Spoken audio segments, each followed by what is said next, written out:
Dallas Cowboys on 3. Make it loud. 1, 2, 3. Dallas Cowboys. Snap back to Prescott. He's going deep. Down the right side. Over the shoulder for Bryant. Perfect. All the way down and around the 25-yard line of the Eagles. The right kind of guys here. High standards. Work your ass off every day. High accountability. Okay? And then it shows up on Sunday. Out of the gun, back to Dak. They've taken another shot in the end zone. It does! Left side of the end zone. Touchdown, Dez Bryant. Looking lit out. He starts up the middle. Now he pulls it back. Now he peels around left. Now he throws it in the end zone. Jason Witten. Touchdown. Cowboys win. You love him or you hate him, but you will tune in and turn in to see what people are saying about him. That's why they call America's team. How about them Cowboys? What's going on, everybody? We are back, third week. How about them Cowboys? There you go again, like clockwork. That's the repetition. That's what he does. How it's going to happen. Silver and Blue Nation, we are back for our third week. We're excited to be back. We love all the Cowboy fans. What's up to all Cowboy Nation out there? What up, what up? I'm Big Game James. JK. And we got the producer G back there cooking it up like he always does. You see how he cooks it up? And got it on pause. Look at it. See, he got it on pause, but you see on the back? Today is our draft special, and we are focusing on defense, specifically defensive ends. Not the cornerbacks today. We're going to talk about cornerbacks and safeties next week. So if you're chiming in or you're just coming in, make sure and check out that we are talking about defensive ends specifically today. We'll hit cornerbacks and safeties next week right before we go to draft. But we're going to look at like who we have on the defensive line currently, JK, and then we're going to talk about and we're going to show some highlights today of potential people that can get drafted by the Cowboys, and we would love to see. Yeah. So let's get it started. G, you got anything to get us going? Or Yates, you want to get us going? Oh, yeah, I'm going to get it started. So Facebook Live, here we are. First thing I'm going to talk about is the players that we do have on the defensive line. So coming back, we have DeMarcus Lawrence on the line. DeMarcus Lawrence, David Irvin, Cedric Thornton, Malik Collins, Vincent Mayowa, I believe that is. We can't count Randy Gregory, but I am going to throw him in here because I want to show you an interesting stat, and Tyrone Crawford. So if you're looking at the defensive side, I don't think we're like, and Charles Tapper. Let me not forget Charles Tapper because he was hurt, so he's coming back from injury. He said he's fully healthy, so that's going to be a big key. But if you're talking about Malik? Yeah, I said Malik Collins. Oh, no, there he is. That's my dog. I definitely said him.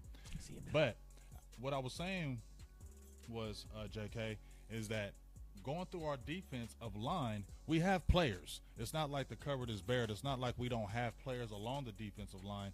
But the thing is, we have to have more impact on the defensive line. Yeah. You can have all those players, but if you're not getting to the quarterback, I don't care what you say about having a plethora of people, but if you're not getting after the quarterback, people say sacks are overrated sometimes, maybe, but I think sacks are vital in the game as far as game changers. Yeah, that's exactly how you change the game. Exactly. In the quarterback's head, it makes a lasting impression. You get some hits early in the game. Quarterback thinking about that later. The quarterback remembers. Yeah. I mean, if he's on his step, if he's doing a 1, 2, 3, 3-step, 5-step, 7-step drop, and if you keep on hitting him, the ball comes out quicker than he wants because he's anticipating getting hit now. He's anticipating that guy coming off the edge. Getting plain scared. And he's got to slide up. It keeps him in the back of his mind, and I think that's where you get the off passes. That's where you get the rush passes, the high passes, the overthrows. That's how you get that one face from Eli all the time. Exactly. That's how that happens. You get in his head, you pressure him.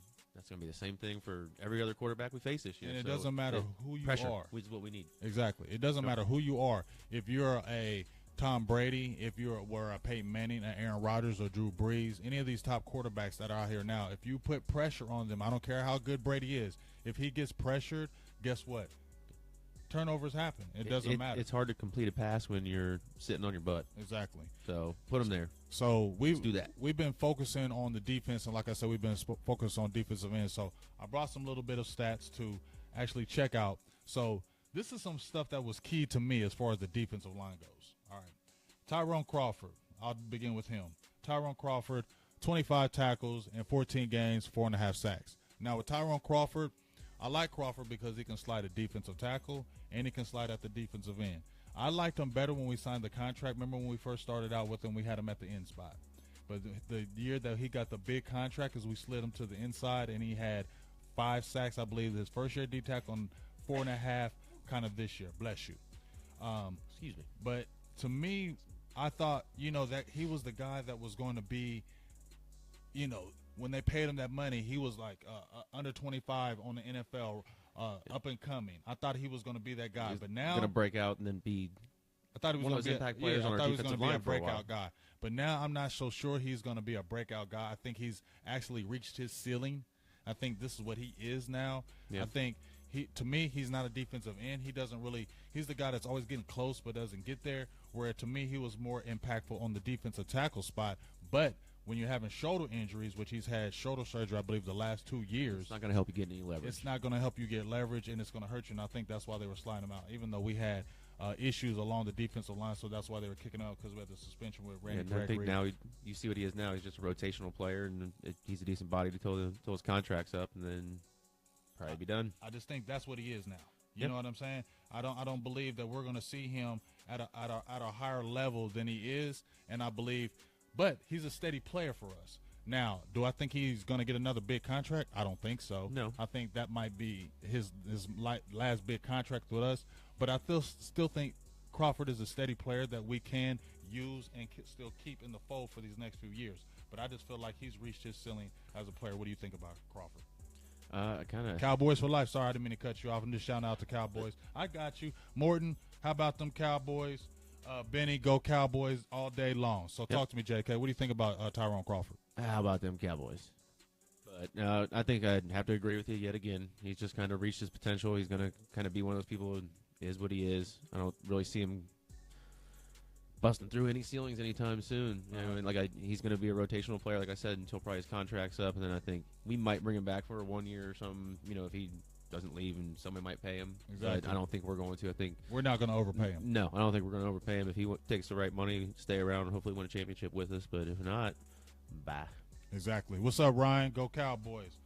What's up, Brian from Oregon? Go Cowboys. We're trying to give all y'all the shout-outs. How about them Cowboys? How about them Cowboys? So, check this out. So, we went over a little bit about Tyrone Crawford. He's going to be a good situational player, but maybe not. We thought it was a cornerstone. I don't know if so much if he's a cornerstone now because I've seen what he is. But still, 4.5, 5 sacks is not bad. But if you look at Malik Collins coming in as a rookie, he got 5 sacks his first year. Yeah, that's just not very much production for as much time as he was on the field. So I think we have better options. Exactly. Ryan Clark, let's go Cowboys all day long. Now, another player I want to talk about, this is a player I want to talk about because so many people are talking about him, is DeMarcus Lawrence. Now, I don't want to get on here and rip DeMarcus Lawrence because I know what he had. What's up, you guys? I know he had the back injury, but this 2 years in a row with a back injury. So we talked amongst ourselves that could be red flags. But the key to me is DeMarcus Lawrence. We traded up and got we traded up in the second round for DeMarcus Lawrence. Now, granted, he had 8 sacks the year before, and everybody was talking about, okay, he could be the guy. But to me, DeMarcus Lawrence is a good run stopper. He's got good size as far as he put on weight. He's about 260, 270 pounds. So the size, he's a great run defender, but I don't see him as an edge rusher. And look at it. Just some stats for you right now. 11 tackles from DeMarcus Lawrence in 9 games. Of course, he had the suspension. 11 tackles, 1 sack. Randy Gregory played 2 games this year. He had 9 tackles, 1 sack. To me, think about that, fellas. Think about this, people. You got DeMarcus Lawrence who played 9 games. He had 11 tackles and only 1 sack. That's mind-boggling to me. So to me, he's not a difference maker in that level. What do you think about DeMarcus Lawrence? He's about done. Like, seriously, I mean, 11 tackles in 9 games, coming off suspension. I'm not seeing much. He's underperforming. I really think. How long has he got left in his contract? It's not going to be. I think this will be his 4th year. So he's got a player option or no, he doesn't have option next year. He doesn't have a player option, does he? G as a second rounder. Nope. So okay, so he might be going after this year unless he steps it up. I mean, 20 tackles next year is not going to keep him around either. No, so he's probably more likely gone. DeMarcus Lawrence has to get 8 sacks this year minimum for us to think about keeping him. He's going to be another rotational player with Crawford. Exactly. And then going after the contract. So you get the theme here, fellas. I mean, people. Rotational players. That's why Jerry Jones said we need war daddies because right now we have rotational players. Yep. Another person that we can talk about who we brought over from Philadelphia last year, Cedric Thornton. He played 13 games with us. He sat out with a little ankle injury. Now, I thought Thornton coming in because he was good with Philadelphia. He was a disruptor when they had Benny Logan and what's the other defensive tackle that's really good with Philadelphia? I can't remember his name. Just signed They don't have one. Yes, they do. They got the big D. But anyway. They had a nice rotation with Thornton in there. So I thought Thornton was going to come in here and do work. He could not beat Malik Collins because Malik Collins took his spot and he became a backup. And I think he's going to be good. I think Collins is going to have – this is his breakout year. That's why we're saving Malik Collins for last on our defense. Cedric Thornton, 13 games, 22 tackles, 1.5 sacks. To me, once again, that's not somebody who is dominating. Nope. That's more of a rotational player. That's not somebody who's going to come in and make waves. And we need guys who are going to make waves now. What do you think about Thornton? He's just another one of those guys that needs to step up. Decent pickup last year. I want to see more sacks out of him, maybe a few more tackles, but no, go ahead. What? No, go ahead. No, you go ahead. No, you go ahead. No, you can go ahead.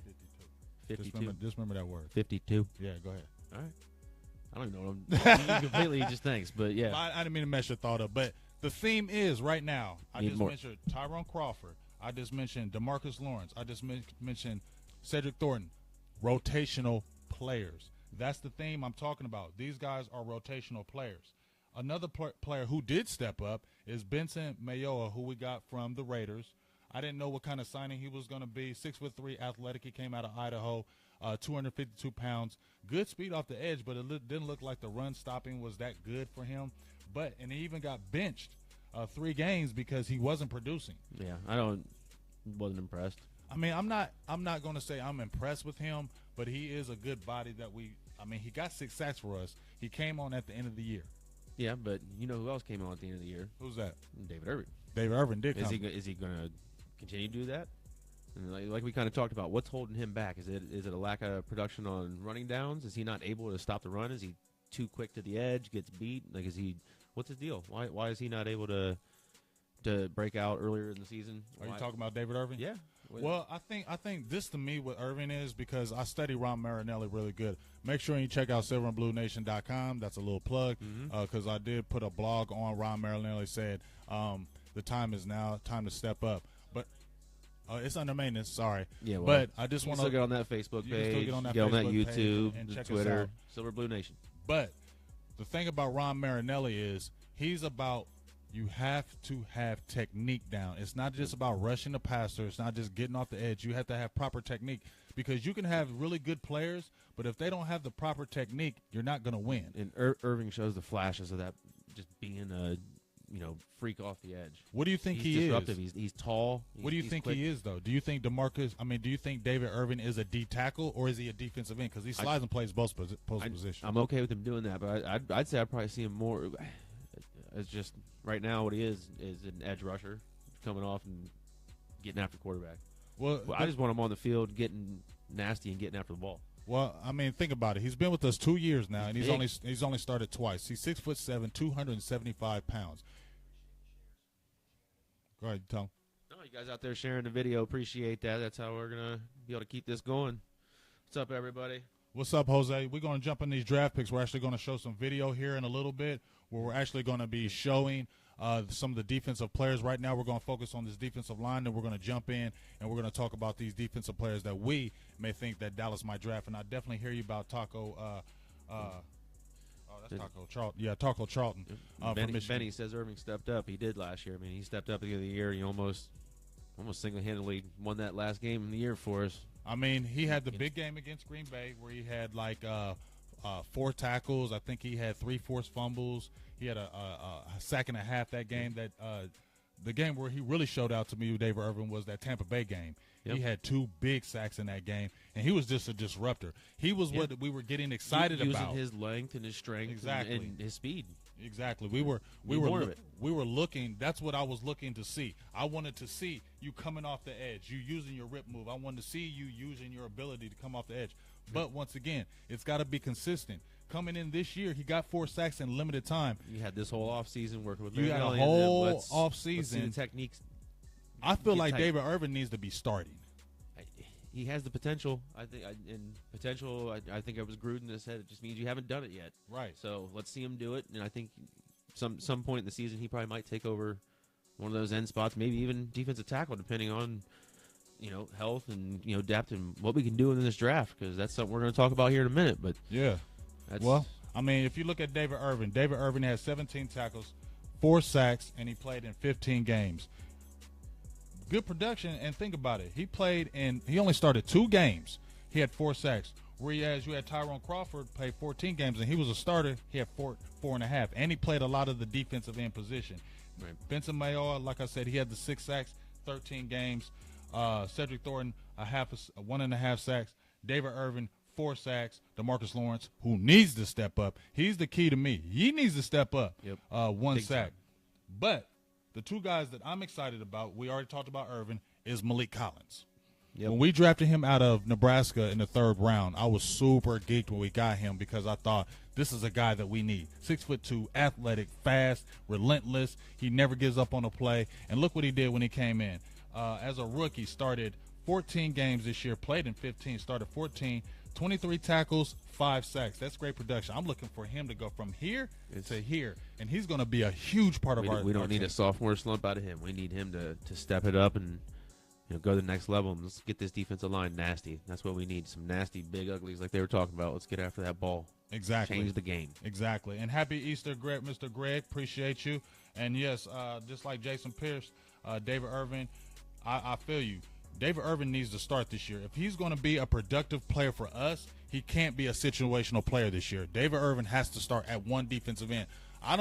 We've been pushing DeMarcus Lawrence. I feel like these guys have to push Lawrence. Lawrence either needs to step up and make plays or he needs to go to the bench. And a David Irvin and one of those guys, even Benson, may be starting. But once again, that's why we're coming into the draft where you got to have war daddies. We don't have that guy right now who can come off the edge and make an impact almost every play. And that's a few different people we may have looked at over the past couple of days. And I think, who was it up here? Somebody's already C.O. mentioned. Chris, DeCaris McKinley. DeCaris McKinley, and But Charles Harris has already been mentioned. Charles Harris been mentioned. If people are watching his highlights, we need to get after Charles Harris, especially if he's there at 28. If we have to move up a spot or 2, it might be worth it. That dude looks like he's going to be something fantastic. I totally agree. I think like I said, we're going to go through some players. We're going to break down some players. But the theme is all the guys I mentioned to you. Nobody has over 6 sacks. Randy Gregory, I hate to mention him, but he was the guy to me that was going to happen. And then, like I said, we had Charles Tapper. He's the great unknown. I wrote a blog about him, how him being the forgotten man. Nobody's talking about Charles Tapper because of the back injury. Everybody's and worried. red flags, to me, is a back injury that early in your career. But man, his Potential, highlight reels, his game tape is ridiculous. He's a hard-hitting, fast-running, quick-handed defensive lineman, and he's a rare combination of size and speed. He could be a game changer. And that's the key to me. He's 6 foot. He's about 6'2", but he's 275 pounds. If you're playing defensive end, folks, and if you look at the reason why everybody's saying Myles Garrett is the #1 pick, is because he's 6'4", he's 275 pounds, and he has 4.5, 4.6 speed. He has the rip move. He has the spin move. He can do different. He has good hand technique. Yep. Those are the guys, because when you're coming in the league and you're an edge rusher and you're 250 pounds, you're light. So on an offensive tackle, let's say if they're running your way, you got to be able to set the edge. If you're not setting the edge and can't draw the line down and can't stop those blockers, they're going to run at you all the time. And if you don't have the weight to hold that, they're going to see that. You're not going to be playing in the NFL. You're not going to be playing in the NFL. Not only are they going to hit you with the tackle on a sweep, they're going to hit you with a tight end. They're going to hit you with a fullback coming out. So you got to be able to hold that edge for your linebackers, for your safeties, and your corners to come up and make those plays. So that's why we got to have a guy who can come in and not just hold the edge, but somebody can get out the quarterback. And right now, we have a lot of complementary players. If you get one guy who comes off the edge who can just get after the quarterback, that makes David Irvin. That makes DeMarcus Lawrence. That makes Benson Mayowa. That makes those guys so much better now, because now you have somebody coming off the edge who you fear. Because if you have an edge rusher who is disrupting the game, guess what? Now they slide the tight end over the tackle. Now they're adjusting their offensive line because you have to block him. So now you're double teaming him. Guess what? Somebody's free. So somebody's going to be free. Now you send blitzes. we're going to have Jalen Smith back. All right. And we're going to have Sean Lee maybe moving around, getting better spots to get after the quarterback and get after the ball. So this defense could be better than last year. With just we're missing one or two pieces, and I think the draft we can get serviceable replacements from what we lost. Yes, and here it is. We're right here at the cusp. We just need those few players. And people talk about, I mean, you know, I love having cornerbacks. I love having impact linebackers. But, folks, if you don't have a rusher, it doesn't matter about your linebackers. It doesn't matter about your corners. And it doesn't matter about your safeties. If you can't get after the quarterback, I don't care how good you are at defending, you will not win the game. Nope. You got to get after the quarterback. You got to get people off the field. Got to get after the quarterback. So that's what that's going to lead to. So I'm going to lead to a few other things, and my guy, Producer G, is going to bring up some players. We're going to start with a couple highlighted players. Let me see. Who do I want to see first? Should we get back and get some popcorn? I'm going to take my mic off. Shout out to everybody out there. What's up? How y'all doing out there? Happy Easter all the way. Somebody hit me up from Hawaii? What? Aloha. Somebody hit us up from Hawaii? What's up, Richard from Hawaii? What's going on? Appreciate you. He said Atakampueko or whatever, that dude from the Bucks. Yep, sign him. So first I'm going to start with Takk McKinley. He's coming in from UCLA as we show you a little bit of the board. This guy unplugging things. You look in there, JK, so we get all the shot. So here's Takk McKinley right here. Edge rusher, as you see him highlighted. Quick off the ball. That's one of the biggest things that, to me, with Takk McKinley. Fast off the edge. He's got a quick initial first step. Watch him come off the edge right here. Good bull rush, good sack.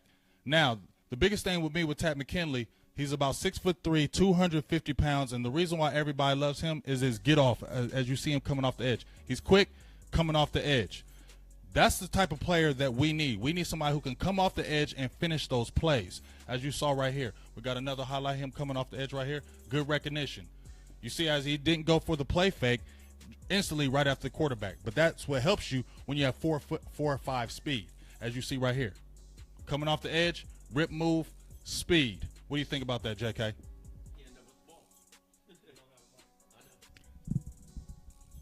As you see right here, we're going to see it right here. He didn't get blocked, but that initial quickness is what everybody's in love with. Now, I got to study Takk McKinley in a couple of games. He played in a Stanford game, and he also played against Oregon State. Now these are the good. You see how he's coming off. Relentless. Coming after the edge. He doesn't give up on the play. That's where that speed, flushing the quarterback out the pocket. But the thing, maybe a negative for McKinley is because he doesn't have, he's not 270, he's not 275 pounds. At the size that he is, with the quickness he can use, I've seen some games where he was getting washed by the offensive tackle. That's where you want to have a little bit more size, because that size is what's going to actually keep them from, is what keeps the quarterback clean. You see what I'm saying? Yeah, because in that situation right there, you could have seen the quarterback have a little presence of mind to be able to step up and get out of there, and he's, like you said, washed out of the play. Exactly. So luckily he has a nose for the ball and a good presence around it. I think a little bit of technique, getting working on with Marinelli and stuff, I think he could be potentially a really, really good pass rusher. Very high in the draft. We actually talked with the I actually looked on the NFL.com, and I listened to Daniel Jeremiah, Bucky Brooks. Those are guys that really focus on the draft. Those are guys that really talk about the draft and what they do. And they're very high on McKinley for the same reasons that we're talking about. Great speed, great get off. As you see right here, he had the quick power right there. That speed is the thing that we really need more than anything else. When you're talking about a guy who's 250, almost 260 pounds, and he's running a 4 foot, I keep on saying 4 foot, 4 or 5 speeds, not 4 or 5. 4 or 5 speed, that's huge. Watch him come off. Right here. Coming off. He didn't give up on the play. Comes right here. Finishes. But once again, you see he kind of got washed out of the play, but has the presence to get back to the ball. He's exactly. not out of the play for long. Boom. Blast. That's what we need right there. Cowboy fans, that's what we need right there. Talk to me, JK. What's people talking about? What are you guys? I can't see what you're saying right here, but we got somebody from Lake Ozark, Missouri.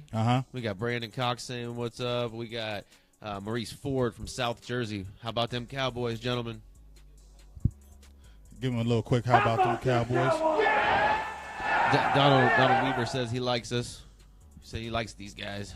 Thank you, sir. Appreciate it. You. Check us out. But if when you're the website watching, gets back up. But if you're watching here again, the quickness off the edge. That's the key about McKinley. The quickness and the speed off the edge. And he used to be a former track star. People forget that. When you're a former track star, that helps you in the game. Now, could I see him maybe bulk up a little bit, maybe gain maybe 5 or 10 pounds? I don't know. I don't know if it's going to take away from his speed. But if you see, he's got that get off. And that's what we need more than anything else is that get off the edge. Get him in an NFL weight room. Mm-hmm. Get him into our NFL weight room. Mm-hmm. Get him trained up. Get him with our offensive line coaches or defensive line coaches. We're going to be in good shape with him. I would not mind taking him at 28 if he's there. Let's grab him. Yeah, we'll see somebody else in a minute, but I'm gonna finish off with Tat McKinley. So we're looking at 28th, right? I don't think we should trade up. People have said we should trade up. I don't think we should trade up because we'll find really good value. But as I said before, the two top players that we're gonna talk about other players, but there's two top players that I really think that we should go for in the 28th pick. Do you have them in like a 1 or 2 specifically, or is it just kind of these are the top 2? These are my top 2 for the simple fact that I like the speed that they come off the edge. Now, the next guy we're going to focus in, G's going to bring that up.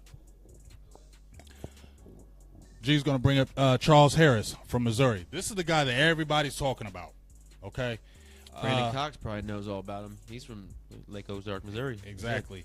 And now think about it. The reason why I like Charles Harris, you can kind of talk about him, JK, while you can kind of show him the highlights right here. The main reason why I like Charles Harris is because he comes from a good lineage. Think about the players that came from Missouri. Justin Smith. Mm-hmm.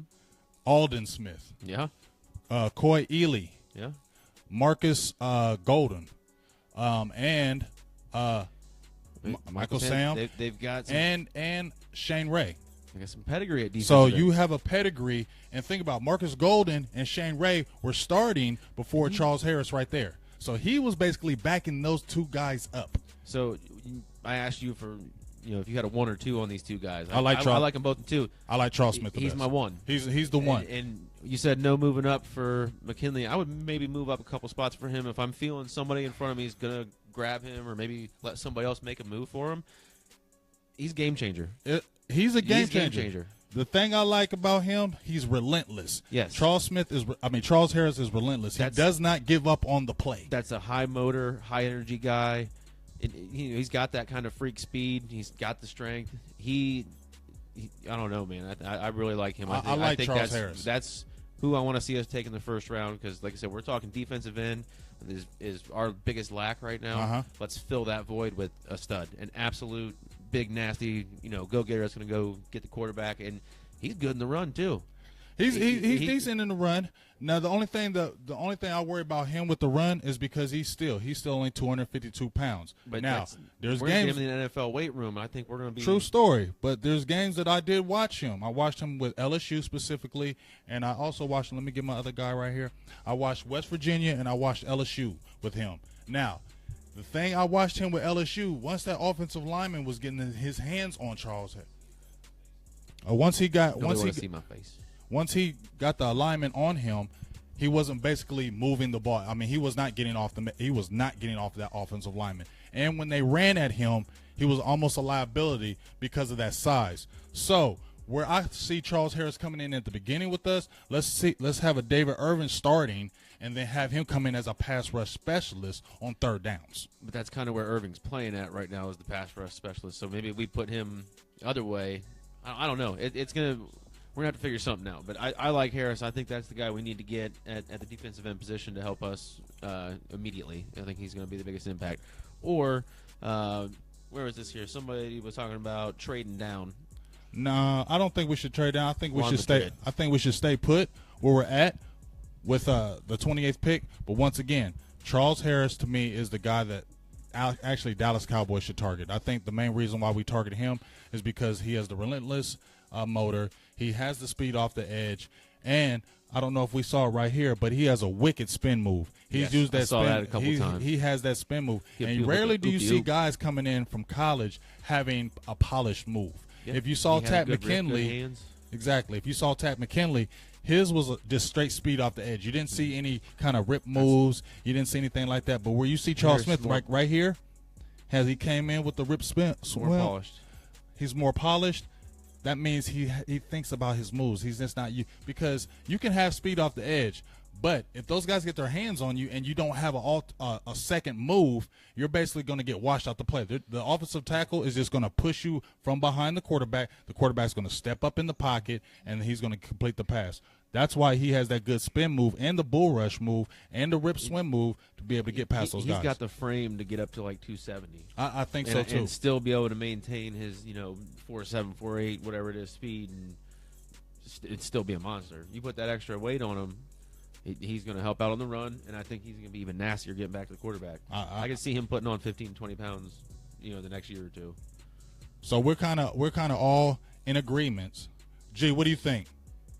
G said, "Hey." G said, "I ain't listening." So he likes him too. So Donald Weaver, you agree with us? Charles Harris would be a great pick. I'm telling you, Charles Harris would be the guy. Noodles, me too. I think he's going to be the guy that Dallas should target. Now, do we got Derek Barnett? Okay. Let's take a look at Derek Barnett. So I'm going to show you another guy that the Cowboys brought in the facility, have already talked to this kid. Now, this kid, he doesn't wow you with the athletic ability of a Charles Harris. He doesn't wow you with the athletic ability of a Tack McKinley. But this dude was the all-time sack leader at Tennessee. Remember a guy named Reggie White went there?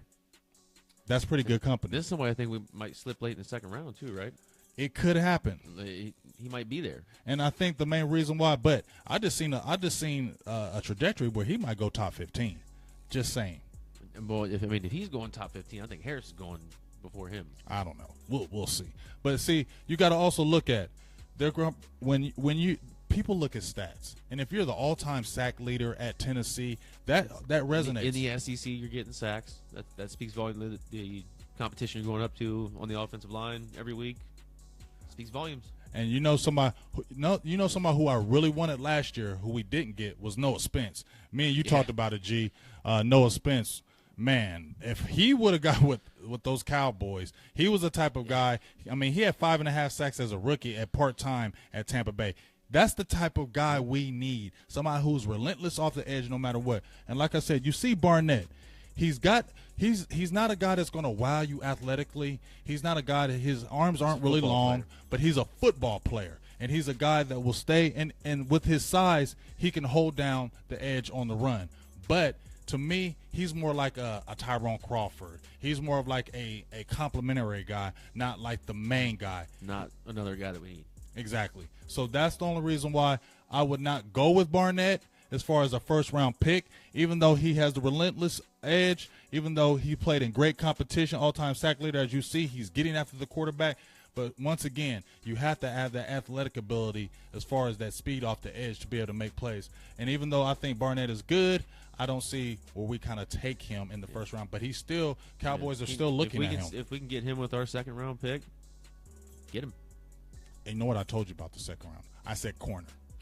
Well, I'm just maybe somebody corner. slides to us in the first round at corner, but that's I don't know. Y'all okay? Well, y'all talk to me, Cowboy fans. I'm saying defensive end first, corner second.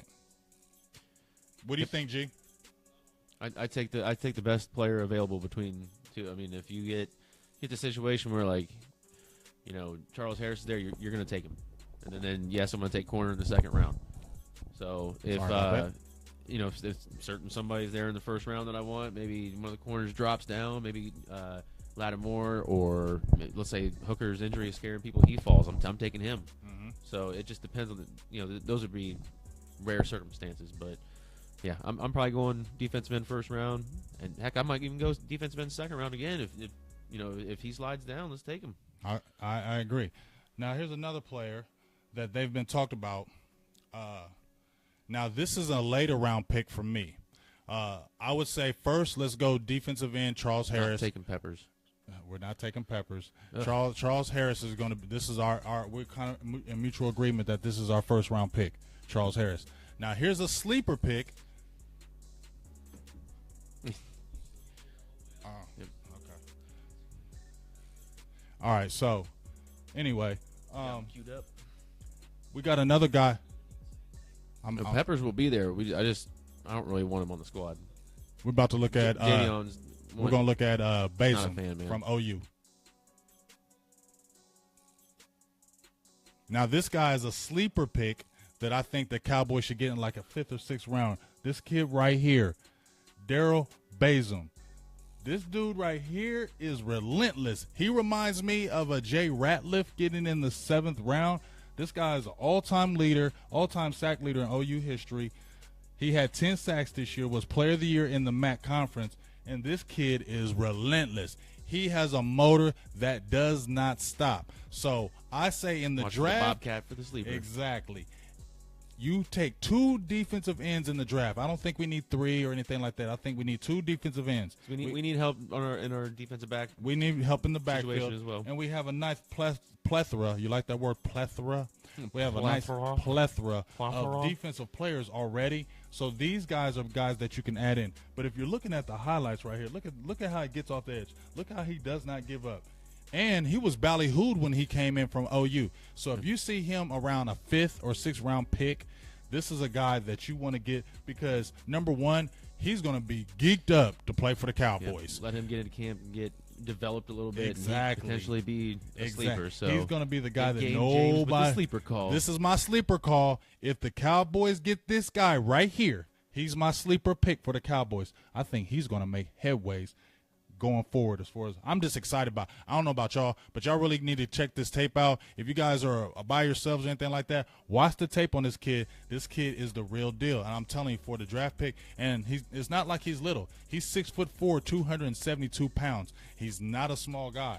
And that's another thing that stands out to me is the height and the weight measurements. When you're playing defensive end, you always want your defensive ends around 6'3", 6'4", and above, and you like them to be around 265, 270 pounds because they got to be able to set the edge on the run, and they got to be able to rush the quarterback.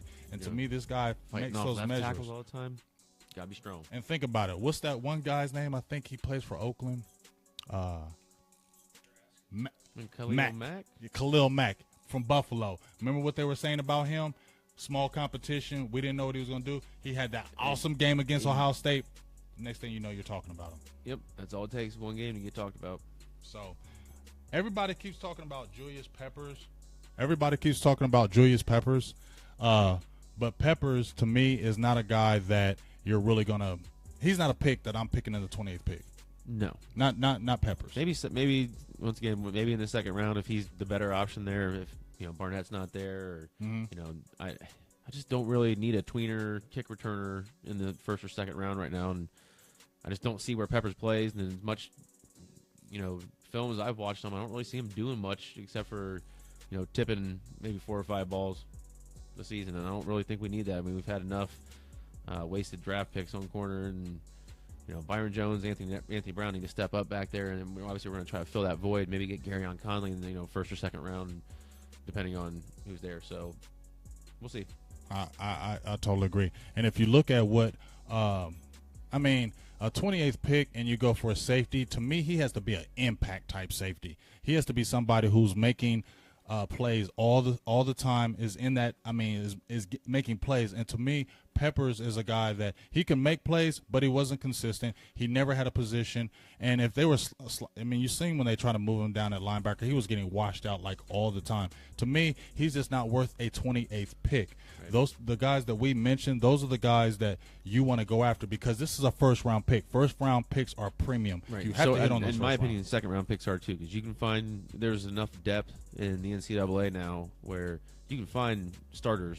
There's 64 NFL caliber players in college football right now. Exactly. You can find them, and you can find them at the cornerback hit on spot those too. 2 picks, exactly, for sure. And then you dig around and find sleepers. So I think there's a kid we haven't really talked about yet, Mr. T.J. Watt. Yes, T.J. Watt. Do we have his highlights? We kind of talked about him a little bit. May not fit in with our scheme the best. He may be more of a 3-4 guy, but you talk about high motor, go-getter football player, man. That lineage, I'll still take him. In the first round? First or second, he's one of those ones. Maybe. He's a beast, man. I think I would. I think I'd take him at 28. If maybe Harris is gone, And What, so so if you're telling me you got Tat McKinley still on the board, and okay, let's say Charles Harris is going, and Tat McKinley is available, and he's available. Who are you taking over? Are you taking McKinley or are you taking Watt? in that situation, I'm probably taking McKinley because he's going to fit the scheme better. Mm-hmm. But either way, I think either one of them's going to have probably Sean Lee standing behind him. Right. So But see, that's why I don't mind if if we have to put T.J. Watt at defensive end, he's standing up like he's playing in the 3-4. He's going to have Sean Lee standing up right behind him too. So that gives you options to mix it up and send one or the other, and that could potentially be pretty dangerous. it could be, but the only thing I'm looking at is that he was only a 1-year starter. I mean, he played offense mostly. Now, I mean, I know JJ, his brother did the same thing as far as switching from offense to defense. Now, he played offense. He only started 1 year. And as I said before, just like you said, I don't know if he fits our scheme because he was a 3-4 and he was standing up the whole time. We need somebody. I'm not taking anything away from TJ Watt. I love his relentlessness. He stays after it. He's super intense. He's sneaky athletic. He's just like his brother as far as that, and he has that high. It looks like he's a guy that loves football, and when you got a guy that loves football, that's somebody who you want on your team. I feel like he's a Garrett guy. He's a Garrett guy. Unfortunately, maybe not the scheme. I just don't know about the scheme. That's the only thing I worry about because as you're looking at the highlights right here, the dude is relentless. I mean, that's the thing I love about TJ Watt. He is relentless every single play. He never slows down. He never takes a play off. He's always on it. But as I said before, I don't see where he starts as far as us on the line. I think he's more of a linebacker. Yeah, as I say, our boy Donald Weaver says he's about to check out. So appreciate you checking us out on Easter. Make sure to check us out next week for our next part of the draft special. I think we might go with some corners and stuff next week. Next week is going to be corners and safeties. Yep, I think that sounds. And maybe we'll talk a little bit more about Mr. Peppers then. So exactly. But yeah, thanks for checking us out, Weaver. Maybe see you next week. Share it with your friends. Facebook. Check us out. SilverBlueNation.com. SB Nation. Make sure you share it with your friends, all your Cowboys lovers. Get out there. Let's have fun. Let's converse and talk Cowboys. And you can also check us out on SB Nation 17 at SB Nation 17 on Twitter. So we're also there. So get those YouTube updates. YouTube as well. Yeah, you did. We got some videos. Don't forget to check us out on YouTube as well, Silver and Blue Nation. But TJ Watt, as I said before, I like TJ Watt, but I just don't know the thing that scares me about Watt is, you know how he's a tweener. Yeah. He's like, where do you put him? I think he's a little less of a tweener than Peppers, though. I think he's you can tell he's more of he can play defensive end. He gets you excited. Yeah, I mean, if you watch these games, I don't get that from Peppers when I watch him play. I agree. Now, the thing I like about Watt is that enthusiasm. It looks like if he gets a sack for us or if he gets in the game, I think his attitude can make our team better. That's why I like TJ Watt, because he has an attitude. That's why I can't wait for basically a draft pick we're getting this year again is Jalen Smith. Come in, I want to see him doing that swipe a bunch. I think he's going to be a high energy guy when the first time he gets a sack, and maybe he gets 6 to 10 sacks this year, and you start seeing that swipe on big plays. Mm-hmm. You're going to hear, especially at home, you're going to hear a little roar, maybe a little noise that you're not hearing a lot of times. Right. So I think Jalen Smith's going to be somebody we didn't talk about on defense that is going to be a big time game changer, and he's basically, hopefully going to turn out to be a good redshirt draft pick from last year. I mean, him and Tapper. I mean, Tapper is a great unknown. Back injury scares me. We've seen the tape on Tapper, so I'm excited about both those guys. But I am totally agreeing with you as far as seeing that swipe. I mean, I watched him at Notre Dame. That swipe had me swiping all day when I was sitting at home swiping. Like, I watched his highlights and I wanted to swipe. I mean, the kid is phenomenal. Soccer on the Xbox score. I pray that like everybody in every NFL circle has said it. If this kid actually comes and plays, Dallas got the steal of maybe the decade. It's great. Because, I mean, I love it. You look at his size, and he's gotten bigger. He's gotten chiseled. And I don't think he's losing. He was actually so fast he could afford to lose a step and still be an elite player. And he's back at it. And he's back at 4.5 right now. Like you said, I want to see him in pads. I want to see him, hopefully we'll get to see him at the Hall of Fame game. Mm-hmm. Hopefully maybe he'll make an appearance there, or maybe sometime at preseason get to see him cut around on the field and let him get the feeling that everything's okay. My knee's there and it's all stable, and the drop foot may or may not be there, but maybe the brace is helping, and see him get after the ball. Man, I'm excited for him to get back, and can't wait to see it. Definitely. Hey, and thank you, Chris Bertram. Appreciate the shout out. Now I'm listening to you, Shane. We do need a shutdown corner. I think we do need a shutdown type corner, but That's I think be Gary Young. I think more than anything else, as far as a shutdown corner, I think we need a big corner. Yeah. If you look at what the people at NFL.com are saying, CBS Sports are saying, ESPN, what these guys are all saying are, if we're getting a corner, we need to get a big corner. And that kind of leads to what we were talking about like last week, where you're like, do you trade 28 for Richard Sherman? That's your big corner, and yeah, we probably trade 28 for Richard Sherman. Yeah, I mean, I said it before. If we have a 28th pick and you have Richard Sherman, as long as it works out financially for us, why not do it? I mean, we're in a win now mode. We're not in a mode where we're rebuilding and we're looking toward next year. We're not the Cleveland Browns. We're not the Jacksonville Jaguars. We're not one of those teams that are, let's get like 6 or 7 wins. It's 10 to 12 wins this year. It's getting in the championship game. It's getting near that Super Bowl. It's being right there at the end this year. We need defense. The offense is set. Yeah, I think the questions on the offensive line are there, but they're not at the same time, because I think we know the answers to those questions. So they just need to come to fruition the way they should. But defensively, we've got some holes. We're trying to fill them with the draft. I think this is, like you said, this is the window. Let's make it happen. I totally agree. And there's also a person that we had talked about. Me and you both talked about. We were kind of like in between. I know you're a Ohio State guy, but I know you still look at the players as a whole. But Taco Charlton was another guy that we had talked about from Michigan. 6'6", about 270 pounds, has the size measurables, no doubt. But he's only a 1-year starter. That's key to me. You're only a 1-year starter. Even though he had 10 sacks this year, I don't see that speed coming off the edge that the Cowboys really need to take us to that next level. I think Harbaugh tends to like wear his players out. I think you saw it when he was in the NFL. I mean, he wears the players out, and I think when they get to the next place that they're going, they don't really have it. I mean, when he left, you saw 5 players retire. Right. Some of them still in the prime of their careers, and they just wore out. He grinds hard. I think that kid starting only 1 year might actually be a good thing. 'Cause he might actually still have some game left in him, and that size is. You can't teach size. You can't coach that. You can't teach it. You can't do anything short of HGH to get that. That's why I like Irving.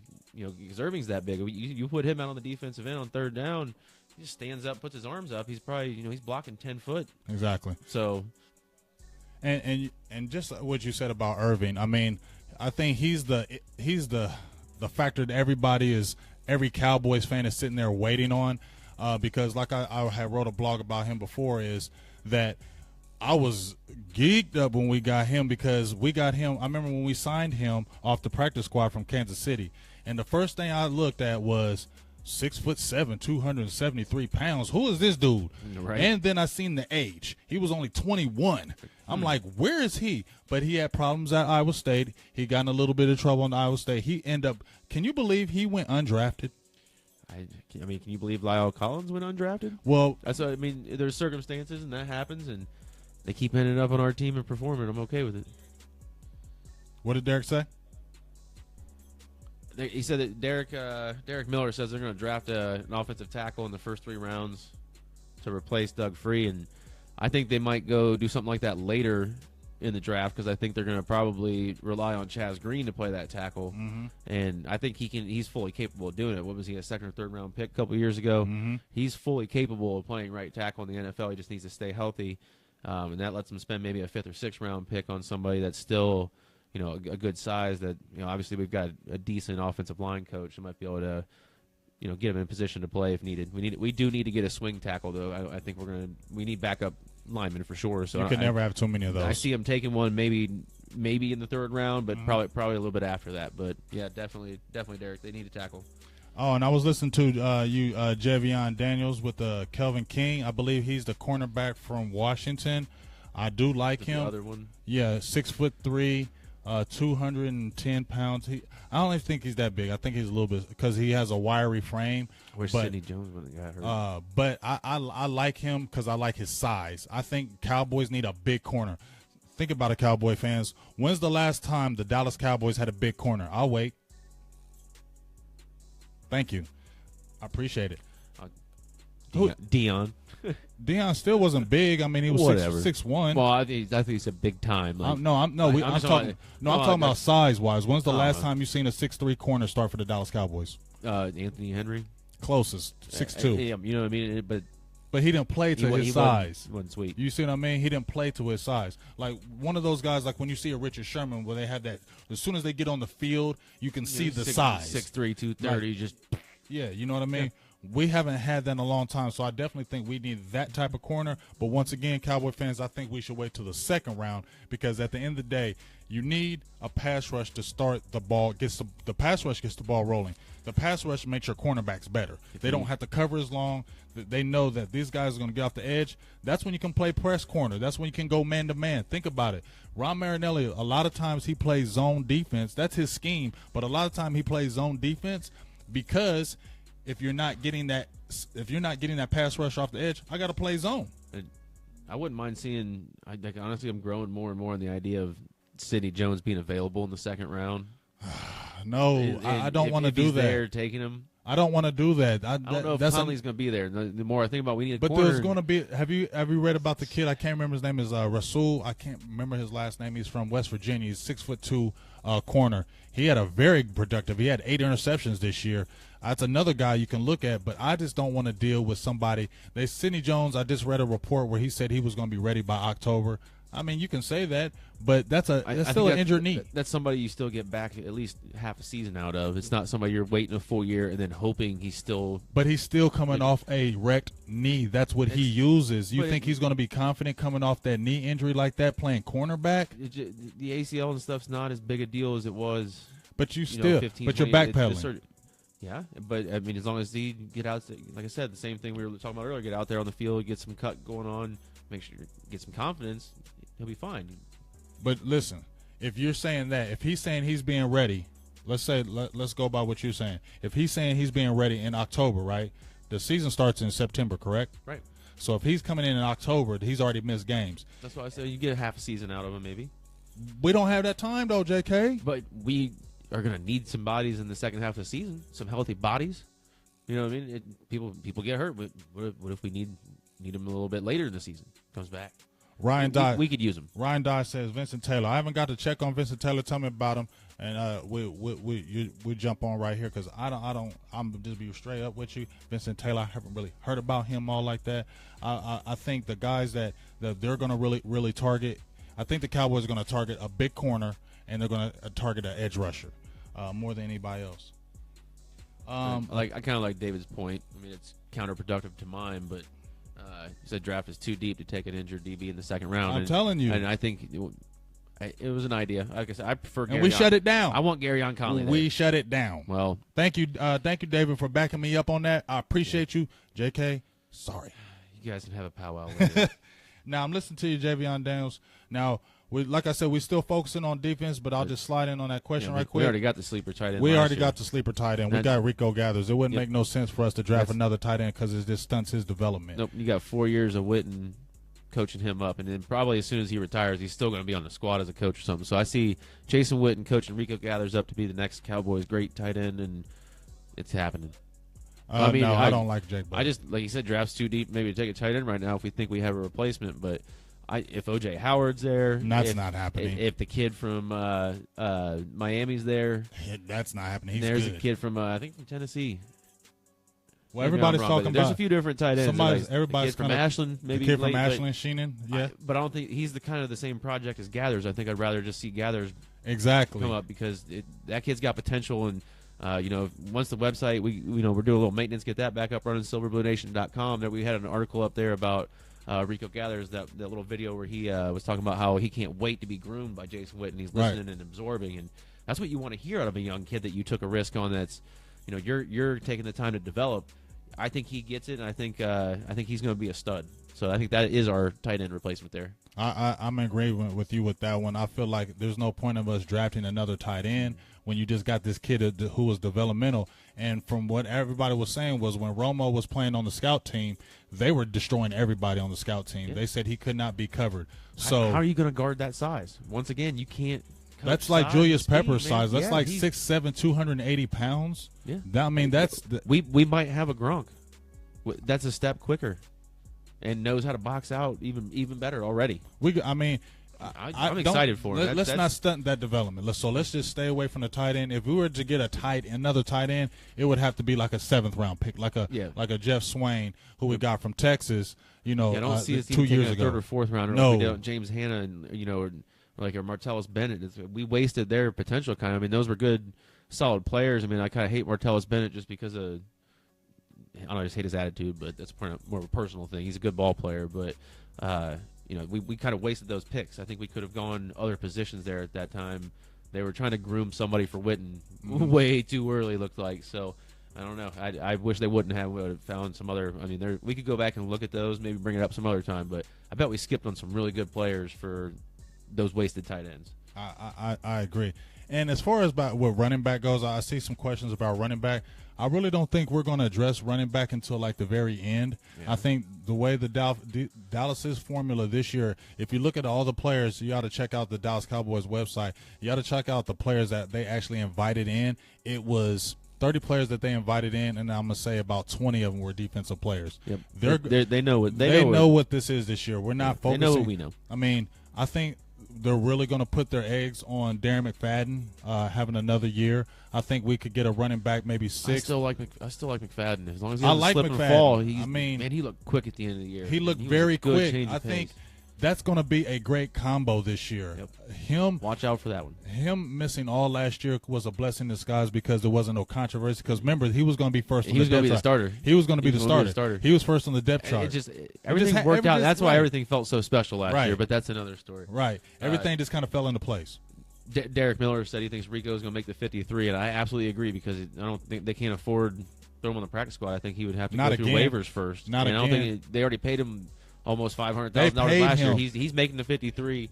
He's going to get some playing time this year. It may not be right away. They'll work him in maybe the first couple games. There's some junk time. You'll see him preseason, but I think you're going to see what we're all wanting to see, and that's that he is on the right track to be an elite tight end. You don't pay. This is learn how to block. This is the thing with the Cowboys. They're not going to pay you elite dollars for a practice squad. I mean, he made some good money on the practice squad because they are not letting him go. It was like $1,000 less than getting paid to be on the squad.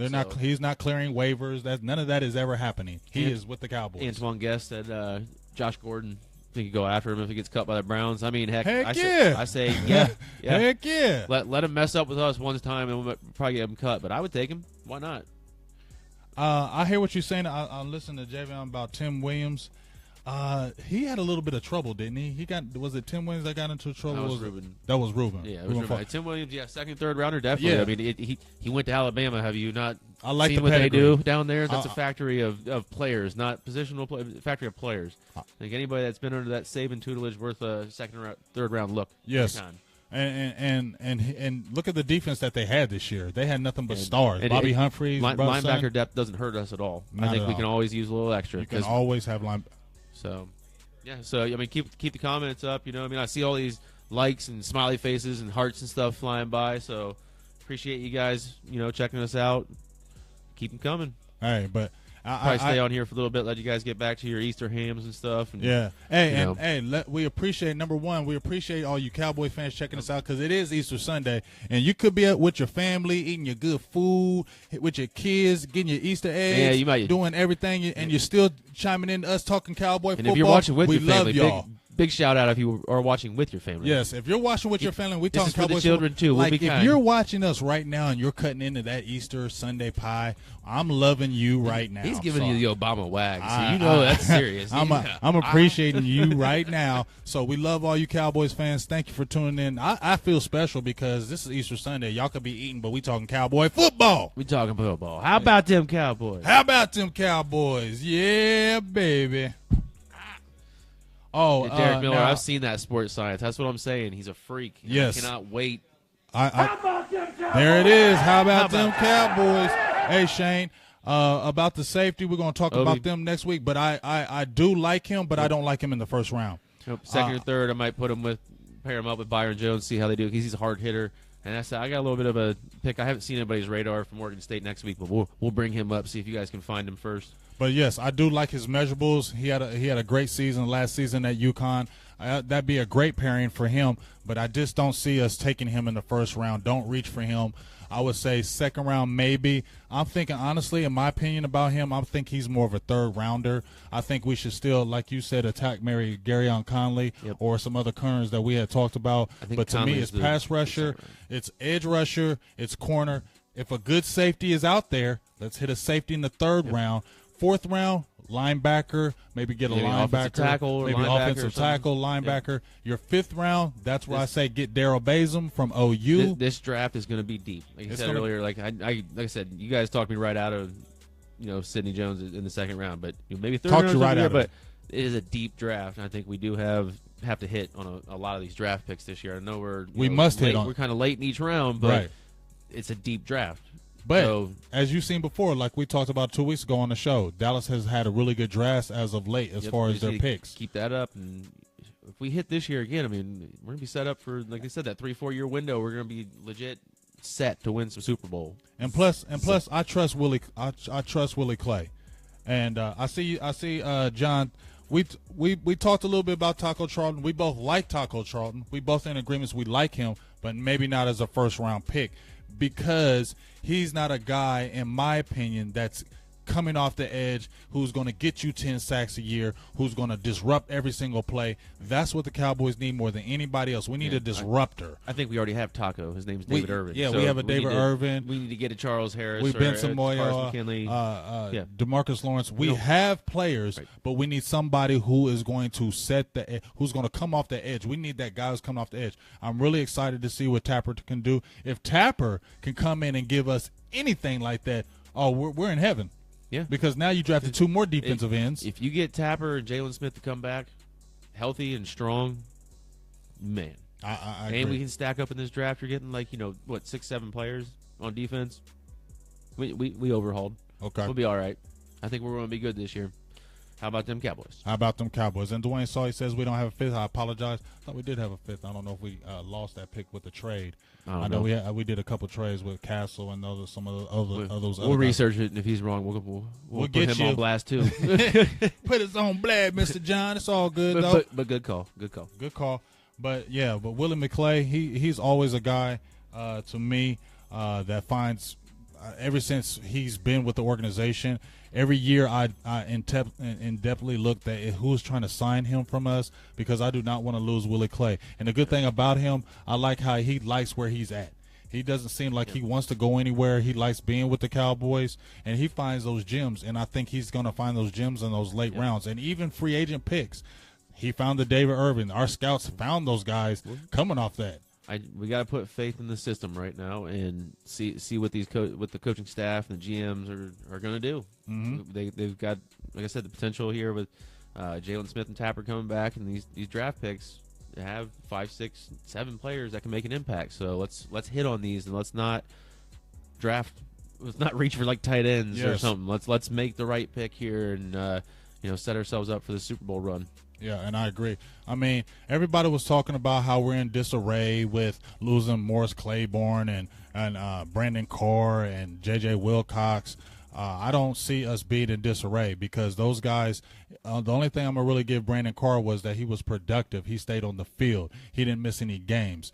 But he wasn't an impact player. He wasn't getting interceptions for us. He was getting burnt. I mean, I know he played a good season, but think about it. He was the one that let Odell Beckham get that touchdown on us when we had the game won. I mean, that was, to me, one of our best defensive games that we had all year against the Giants. The Giants did nothing against us offensively. One play. They beat us on one play. I think we had 4 or 5 sacks that game. They had no rushing the whole game. Yeah. We played phenomenal that game, but what killed us? Same thing it always does. Corner position. And we need to address the corner. That's what we're going to talk about next week. But what always kills us, we either can't get to the quarterback because, think about it, Aaron Rodgers, when he threw the last play against us, what are the 2 things that killed us on that play? Pass rush, because he got to roll out, he set his feet, and he waited for a little. He had Byron a little bit. Just sat there. He had a little bit of time to look, and then Byron Jones kind of just looked at him like lost the man in the coverage, and coverage killed us. and no rush kilters. So those are the two things that we always need to focus on right now. The draft is too deep. And I was talking just when I was talking to G, we were talking a couple days ago that you don't think it's kind of funny that it could be Cowboys' year because we have the offensive player, and this just happens to be the defensive draft that we need. And this is what we need. We need defensive players, and it just so happens to be the deepest defensive draft in a very long time for defensive ends and corners. What we need. Did you see Javion's question? What do you say? Javion Daniels, big shout out for watching and the question. But he wants to know potential top 15 prospect that could drop to us at 28, assuming he's saying we're going to stay there. So top 15, I think Harris is potentially a top 15 prospect, isn't he? And we're looking at him sliding to us. That's all day. But like I said, if somebody thinks Lattimore is hurt, I could see Lattimore sliding down. Yeah. But that's if they think his hammy's bad. I know he had a decent pro day, so I think he's still going to stay up there. I think he'll be all right. But I think Charles Harris is pretty much – he's up there, man. He's a high prospect. Because if you look at all the other guys, I think we don't really need those other people. I mean, like Malik Hooker, he's not following us. That's who we need. Marshawn Lattimore, he's not going to fall, I don't think. Cam Robinson, I don't think he's going to fall. I mean, I don't see us taking him if he does fall to us, but I could potentially see him falling down. I see Cam Robinson. I think Cam Robinson, he may fall because it's not a strong defense. A strong draft for tackle. I think Reuben Foster is a top 15 talent, even considering everything else. I think he could potentially fall to us, and I wouldn't mind him in the first round. I'd take another stud linebacker. Yeah, I hear you, Derek. We lose Mo every season, so I totally agree with you. He ain't nobody ever depend on was Morris Claiborne. He was the dude that he was the opposite of Brandon Carr. It was funny because when we actually drafted him, I had high hopes, but the thing that I soured on him instantly when he had that wrist injury in training camp, I soured on him because the first thing I thought was this dude's going to be injury prone. And what happened? And I'm cut you off real quick. George Burris. We need a backup quarterback. Yes. I feel you. Yes. Kellen Moore is not the man. Kellen Moore needs to be gone. This is the Kellen Moore hater over here. He does not like Kellen Moore at all. So when you said quarterback, I knew he was going to look on here. Yep. George, he was going to look on here and be geeked up because he said yes. And I will agree. We do need us. There are plenty of other people out there that are above 6 feet tall that can throw a football. I wish we could have kept our boy number 9 back there for the backup, but he's freeing us up some money. He's got a good thing going on, so we do need to find a backup quarterback. I do not want Kellen Moore coming in if something happens, God forbid, to Dak. He swayed me over. I wasn't confident. To the dark side. I wasn't confident in Kellen Moore. So Cowboys fans, please listen to me. I was never confident in Kellen Moore, but I was saying that since he's been in the system, he would be adequate. But I agree. No, he's little. He's just too little. If something would happen, he has to come in. He's going to win maybe one game out of 16. Oh, and Shane, I was listening to you. Yes, I do like Quincy Wilson from Florida. 6'1.5", great measurements, about 200 pounds solid. If we can get him in the second round too, yes, I agree with you. Quincy is nice, and I would love to if he slides to a second round and we get, let's say if we got a Charles Harris and a Quincy Wilson, we have won in the draft already. Yep. Derek said it. If something happens to Dak, I think our backup quarterback is sitting at CBS Studios, but we do need an actual serviceable backup quarterback if he really does enjoy his job and doesn't want to come back. So, come back. Well, he left the door open. So he's not signed those papers yet. He's just sitting in an office now. So like I say, that's where he's located. That's our backup quarterback for right now. But I don't want to have to rely on Kellen Moore if not. So please, let's get somebody else. And no, Kelly. Did you see Renee? Not taking no. I seen Renee. Murillo. We need another receiver at some point. But a speed receiver. Yes, but I don't think we're taking one super early. But we can find somebody that's a deep draft. A speed receiver. We can look on. I mean, the draft's coming up, but we'll look on those maybe next week. Talk about them a little bit with the corners and stuff. So. What's up, Saber? I seen you. We was waiting for you from last week, but Terry Hatch. No Kelly from Ole Miss. You've been in too much trouble. You've been way too much. That is not a Jason Garrett guy. No, he is not a Jason Garrett guy. I would not bother with him. Do not touch Kelly from him. If anything, as far as a quarterback goes, we need a veteran. We don't need a rookie. What up? We don't need a rookie. We need more of a veteran presence. We need like a McCown or like I've said a couple times, Colin Kaepernick. Nobody bite my head off, but the kid can still play, and I would much rather have him. He is a little bit of like Eddie talks about, a taller quarterback. So and he's very similar to Dak and what he can do. So I still think we should try to get Kaepernick at the right price. I think if he's sitting around at the end of the preseason, why not take him? He's sitting at home still. He wants to play football. He's going to take a low number and come play football for the Cowboys. Potentially get a ring for doing nothing. I totally agree with you. That's who I would like to see. And that's just me. I'm just JK. No, that's my opinion. You got me on your. I'm dapping you up with that one. Can I get the dap? Get that man. This is the dap. That's the dap. What is it? There you go. Oh, Richard from the UK. Thanks for tuning in. All right, nice. I like that. How about them Cowboys? How about them Cowboys? And Eddie, I do agree. I like a taller quarterback because you don't want. I mean, look at what Drew Brees does. As much as he is a devastating quarterback, he has to stand on his tippy toes when he throws a deep ball. He said he'd leave mid-broadcast. Something happened. He probably would. He'd take his coat He is off. leaving. He would love nothing but be. Tony Romo would love nothing better than. I'm not saying he wants Dak to get hurt, but he would love nothing better to come in off the street, play hero, and play 5 games for us and have ridiculous numbers. But to watch me, the legend grow. That's just more controversy as far as the quarterback position. Yeah, but it's goes. like a free backup plan. No Johnny football. Yeah, Lamont Graham. I mean, I'm sorry, man. Sorry. I appreciate you watching and shouting it out, but that's the type of thing. That's the type of thing that'll get you the band hammer. No, please Johnny. no, please no. We are done. Now I don't know about if Cap hates America. I ain't gonna get into all that. We talking football here, so I ain't gonna get into if he hates America or not. I'm just gonna say it. I think what does he bring the kid to can the still table? play football. That's Jerry said he's not gonna let him do any of that self-promoting nonsense. So I think it's worth it if you get him at the right price. Yes, if that goes down, yes, Jerry is calling Romo. That's a guarantee. Yep. No, he's yeah, not. See, Lamont, you got Romo will see it. Romo is watching every game this season, and like he said, he's not wishing for it. He's not hoping for it, but he's thinking, man, if it happens, I'm gonna come in there like Superman or rip off my Clark Kent suit. That guy said, "No, Johnny. What the hell is wrong with you guys? What the hell? Who would want that distraction on the team? Who wants Johnny Manziel? Somebody who's sitting out of football who hasn't played in a year? My sarcasm radar is going off because if not, man, what do you mean? What's wrong with me? No, nobody in their right mind is taking Johnny Manziel. I don't care if he visited Sean Payton. What did he do when he played with the Cleveland Browns? Nothing. And what did he? I mean, the dude is little. He hasn't been consistent. He's just because he said he's rehabilitated. We have to see it. We already have problems on our team with Rolando McClain. We had DeMarcus Lawrence. We had Randy Gregory. We had Greg Hardy. We had head cases, and look how they've worked out. They haven't. Yep. So why, if Johnny Manziel is a problem like that, and Randy Gregory is suspended, Rolando McClain is suspended. I agree with you, Bryant. Draft another quarterback late. You might get you another Dak in this draft. You never know. I mean that doesn't hurt. I mean, I still want somebody. That's I want more a veteran. proven. And like I said, I'd rather a veteran. You could get Colin Kaepernick, and this time next year Tyrod Taylor will probably be available for the same price. So they're serviceable people. What's up, Lamont? Watching from South Carolina. Yo, go Gamecocks. My sister used to live out there. I can't remember the spot. Give me a second, because she did live in South Carolina. I'll remember the name in a minute. I played some golf down in Rock Hill. Thank you, George. I appreciate you. What do you say? We don't need Johnny football. How about them Cowboys? Cowboy Nation, tell them. Silver Blue Nation, there we go. Tell them. We don't need them. We don't need them. Like I said, think about all the players that we had that had issues.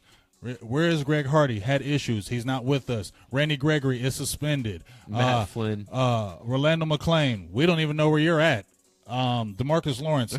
We don't know what's going to happen with him. If he gets in trouble one more time, he's suspended for a year or 10 games. No, he's probably done. So I think Eddie Lyles, he asked questions, best pass rusher. That's going to be our Charles Harris. That's who we think's best available. How about them Cowboys? We got one. How about them Cowboys? Yeah. Sieber, my man. Hey, so what do you think about Jalen Smith? We talked about him earlier. Hey, Dave. Somebody's talking about Dave. I didn't see anything come up from Dave, but I saw a couple different Daves. So what's going on? What's up? George keeps saying, "Get him, Dave." Yep, you get him, Dave. What's he Look, he just said, about? you go get him, Dave. George just said, "I told you." We're loving it. But I'm sorry I closed the door on Johnny football. If we didn't make the mistake once and we drafted Zach Martin, let's not make the mistake. Thank you for not drafting him. And that would have been probably what is it when you break a mirror? 7 years of bad luck. That's what that would have been. And the Browns can continue to have that. I'm glad we didn't get that. Y'all can have Johnny football. We don't want him. Sorry, no. Nope. So I think we've been pretty adamant about that. So anybody else that asked that, the answer is no. And I heard UNG, JK, say that y'all like to get another rookie quarterback. I don't want another rookie quarterback. No, I said I didn't, but because putting words in my mouth. Because my bad. Because the reason why I'm just saying it wouldn't hurt to take a chance. Like late in the draft, you might get another Dak. You might, but don't you think that I don't want to rely on a rookie if Dak goes down? Right. That's the only reason why. Right. But you didn't want to rely on a rookie if Romo went down last year either. I'm just saying. Well, you just never know what we had happen. Kellen Moore last year too. He just go. Hey, Kellen Moore's defense though, he did have a 400-yard game with like 3 touchdowns. He didn't win, but I mean, that was a game that I didn't saw matter. somebody said Matt Flynn. Matt Flynn had a few games like that too. Yeah, well, Matt Flynn to me never got the fair opportunity, but that's a whole different subject. Because he got Russell Wilson, and that happens, and Kellen Moore would have got Dak Prescott. He could be a solid backup though, but he's kind of old now, isn't he? He's just weird. He's left-handed. He's short. Went to Boise State. Wheeling, West Virginia. What's up? Hey, I almost went to Marshall University out there. So hey, shout outs to Marshall too. Woo woo, West Virginia. But as I say all day, we don't need to focus nothing on offense this year. Not right now. We have the offense. We have the players on offense. If we take somebody on offense, why do you think Terrence Williams took less money? Why do you think Bryce Butler came back? They know. Yeah. Why leave somewhere where I'm going to start all over and maybe not have the number? I would have liked to have seen what Terrence Williams' market would have been. I want to see what other teams offered him before we say he took a big discount. Because we don't know what other teams valued him at. Nobody probably offered him anything. Listen. He never had over, 700-800 yards, 8-9 touchdowns? I mean, wasn't that your breakout player? He probably got paid right. I think he could have made maybe a little bit more. If you think of the market he could have got for some of these guys, Torrey Smith and these guys that are second receivers, they're getting money now. Yeah.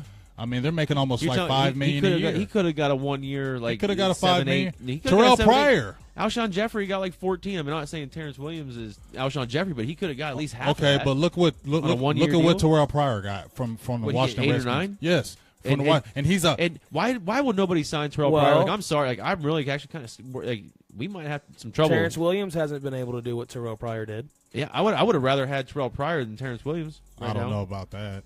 Terrell Pryor uses his hands.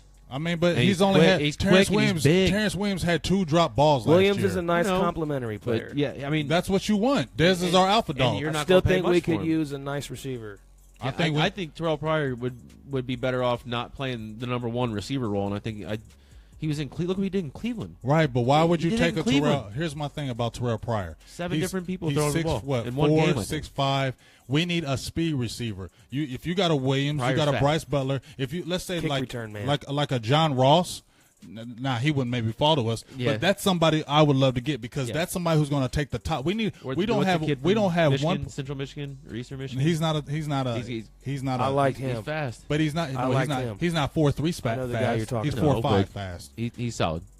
Listen, the Cowboys need, if they get a receiver, we need a receiver that can take the top off the defense. We don't have that, and we're not going to Why do you think we always throw underneath routes? Because we don't have fast receivers. We don't have. I don't think we're drafting a receiver. Like I said, if we do, it's going to be a late round one because we're going defense. Well, we need to look at kick return, man. I think that needs to be a priority because those plays are game-changing, momentum-shifting plays. That's we why need kick return. We never addressed that. That's why I still wish Darius Jackson was around. I think he might have been able to return some kicks. He ran too stiff, in my opinion. You think too stiff for that? Yeah, he was fast enough, but I just feel like he was. You got to think. I mean, how many kickoffs you actually get in a game nowadays? You're only getting a chance to really return unless you're playing the Patriots. You can only really get a chance to return 1 or 2. So I just wish we would really address that position. We need to get somebody who gets out to the 26 or else just take a knee. Oh, yeah, Dwayne Harris was. Des Bryant would have been a monster punt return man. Yeah, I just he's a little too injury prone for me. Des is to continue to be a punt returner. Beasley started to scare me. Well, you keep on talking about Beasley. I don't want Beasley back there returning. And that's punts. what I said. He started to scare me. He's too small. He's too slow, and he don't want to do it. You can tell. You can tell when he catches the ball. You can tell when he catches the ball. He don't want to play it. Like I'm going out there because they're making me. He don't want to catch the ball. We're trying to go pass rush. Derek said Lucky's fast. I mean, he's fast, but he's a little guy. When the ball looks huge in his arms because of how small he is. He fumbles too much when he gets hit. And his awareness just isn't there. Like you would want. 2 things I've seen a couple comments. One, I did forget about DeMontre Moore from the Seahawks. He's another defensive end that we just got. Yeah. Now he's you said he's a beast. I don't know about him being no beast, because if he was a beast, he wouldn't be on like 4 teams well, in 3 years. To be fair, he did get cut from Seattle, and they have a deep line, so but he got could cut be from the pretty Giants good. too, and the Giants. I mean, he was there. What, they 3 got years? a deep line too. I mean, those are 2 teams with some deep defensive lines, so he could be pretty good. We'll see. I mean, you've been in the league 4 Somebody years, has 5 to years. get cut. Our boy hasn't been Seaver anything. throwing some comments in. Said he thinks Bryce Butler could be a breakout player this year, and we kind of touched on that last week. I think potentially could be. Consistency. For But, I him mean, to it's be, just gonna though, be- he's going to have to get on the field more. I mean, what is he, a Right. 4th receiver? Exactly, and it's going to be more of his breakout year is going to be more of like a 600 or 700 yard year, not like a 1700. You know what I mean? Like, I don't think he's going to be anything I think crazy. he's going to need an injury. He's like Des Bryant's primary backup. You know what I mean? If Yeah, Des he goes did, down, he he has a when chance. Tebow went around. And Well, I he mean, does it. Bryce He's all right. Butler is fast, but here's the thing with me with Bryce Butler. Just like you touched on it, G. Terrence Williams is starting. Beasley is our slot guy. We have Jason Witten. Where is he going to catch his passes? What balls are you going to get? The only thing he can do is really be a deep threat, and he does have the speed. But, dude, you got to catch the ball. I've seen when Dak went to him a few times, deep, perfect passes dropped. He had one against Minnesota. He had one against the Lions, and they were on the money, and he dropped them. He can get better at that, and what you just said right there, Dak's going to him deep. They do have a chemistry. He just has to improve and get more consistent on his hands. He took the that's pain. something you can improve on. So He decided to stay home for a reason. Right? Called a hometown discount, whether we can prove it or not. But, yeah, I think he stuck around he for almost a reason. had a nice little – he had a chance to break out. Remember, then he injured his ankle, and then that slowed him down. Yeah, that was the year when we had, like, Matt Castle and them back there. And he came in because, remember, he hurt his hamstring. In that game, he caught the long pass against the Saints. Des was hurt, too. He so threw that like, 60-yard bomb, and then he pulled his hamstring. I think he was that's, out like that's when out everyone the rest started of the questioning him then. We were like, well, he can't be a number 1. It's like, well, we don't want him Dave to be. said picking up Fred Ross from Mississippi State. I like that because him like and Dak Fred Ross. have that chemistry. If like you Fred watch their Ross. highlights, they have the chemistry. Yep. I think that could translate because, It Dak just is that depends on player where that he's makes available. other players better. Yeah, it depends on when he's available. I don't know if you've seen a lot of these other teams. Let's take, like, the Cardinals, for example. They have J.J. Nelson. And the Seahawks, when they had what's the small guy that Lockett, Tyler Lockett, I think. Yeah, that's the kick return, man. And then even the Chiefs with the kid that they just had from last year, Tyreek Hill. Now, what's the thing with those guys? They're small and they're fast. And their late round pick. And Well, their not late-round Lockett, I picks. don't think, but We Hill picked was. up Lucky Whitehead for that. He was supposed to be that guy, but Lucky Whitehead to me is just. Well, we don't need Lucky Whitehead no more. He's another Yeah, one of those undrafted guys too. Richard brought up a good question. I don't think we even talked about it yet. Who do we think will replace Doug Free? You think Collins will move over and or they'll That's draft what I'd like somebody? to see.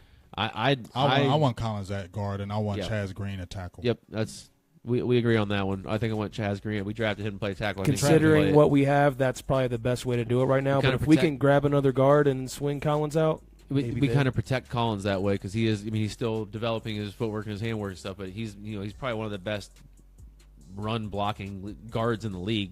Day one from the guard spot, he can And- pull out on those screens. Yes, Yep, he's, and he gets he's that- a monster when he and- pulls because his power is speed, incredible. his And speed and power, he trucks people. We had quite a few people talking about Jalen Smith. Yeah, I mean, obviously, if he comes We're back, all- I hey, agree, we're all- 80% or more. and We're all we're waiting getting for what we want Jalen out of him. Smith. I Yep, mean, please. everybody here, we're all in Yeah, but agreement. that was Yeah. a comment from Dave. Just to make Like sure we did like the Dave, page Dave, Silver Dave. and Blue Nation, and I'm gonna put out some highlights here tonight on Jalen Smith from college, so that'll be fun to watch from Notre Dame. Yeah, I mean, I think everybody's in agreement. He'll get you Everybody is excited. waiting for this. Everybody's waiting You for see the Jalen swipe. Smith.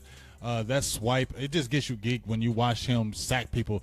I mean, pre-injury, if you watched his tape, the dude was 222 tackles in 2 years. That's them is stupid numbers. And Hang you're in playing there, at we'll Notre get to your Dame. questions. And you're not only are you getting tackles like that, you're playing against top competition. Not Notre Dame doesn't play weak schedule. They're playing against the best teams. They are. And he was producing.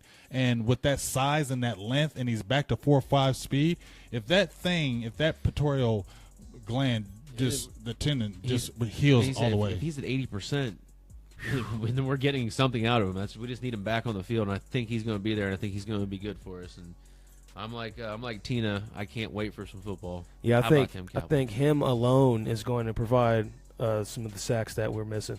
Who you got on your How Over, about Someone under. asked over or under 5 picks for Anthony Yeah, Brown. what do you got on that? under? Under. I mean, over. I don't think he's getting 5 picks. Javion, No, thanks you- for the you comment. can- I think he's No, going I to get don't. over 5 picks. No, I don't see that. I think he's ended up with probably somewhere in the 6 to 8 range. Because I mean, I think he's going to step up this year. I'm gonna And agree with you. We need some ball hawk. I agree with you because I think we are going to address the pass rush, and that's going to force quarterbacks into They're going making to some quicker they're going to decisions. look at him instead of Scandrick. I don't and see I think that. he's going to step up.